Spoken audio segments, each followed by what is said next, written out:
Bienvenue dans ce nouveau podcast, Investir dans la pierre, épisode 1, afin de vous aider à prendre une décision éclairée pour vos projets immobiliers.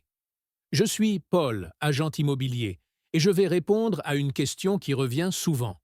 Faut-il acheter un bien locatif déjà loué ou alors le prendre vide? C'est la grande question. Aujourd'hui, nous rencontrons Julien, un jeune investisseur qui souhaite connaître notre point de vue sur le sujet. Nous aborderons les deux aspects. Quels sont les avantages et inconvénients lorsque l'on veut acheter un bien locatif déjà loué et lorsque l'on veut l'acheter entièrement vide? Salut Paul. Aujourd'hui, j'ai une vraie question de fond. Je regarde plusieurs biens pour investir et je tombe souvent sur des annonces de logements déjà loués. D'un côté, ça rassure, mais d'un autre, j'ai des doutes. Alors, tu m'aides à y voir plus clair? Bien sûr, Julien, c'est une question cruciale pour tout investisseur. Les deux options ont leurs mérites, mais aussi leurs pièges. On les passe en revue ensemble? Allez, commençons par le cas du bien déjà loué.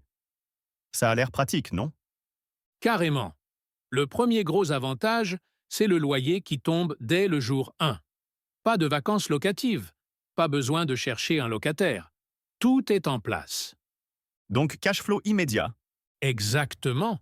Et en plus, tu peux calculer tout de suite la rentabilité puisque tu connais déjà le montant du loyer. Tu achètes avec une base tangible. Ok, mais j'imagine qu'il y a un revers. Bien sûr, tu n'as pas choisi ton locataire, ni les conditions du bail. Si le locataire paie mal ou que le loyer est très bas par rapport au marché, tu peux être coincé plusieurs années avec un mauvais rendement. Et tu ne peux pas l'augmenter? Très peu. La loi encadre strictement les augmentations de loyer, surtout en zone tendue. Et tu ne peux donner congé que sous condition, souvent à l'échéance du bail. D'accord. Et si j'achète un bien vide, alors? Là, tu gagnes en flexibilité. Tu peux rénover, meubler, choisir ton type de location, classique, meublé, colocation, courte durée, et surtout fixer le loyer au prix du marché. Donc potentiellement un rendement meilleur à terme? Oui, si le marché local s'y prête.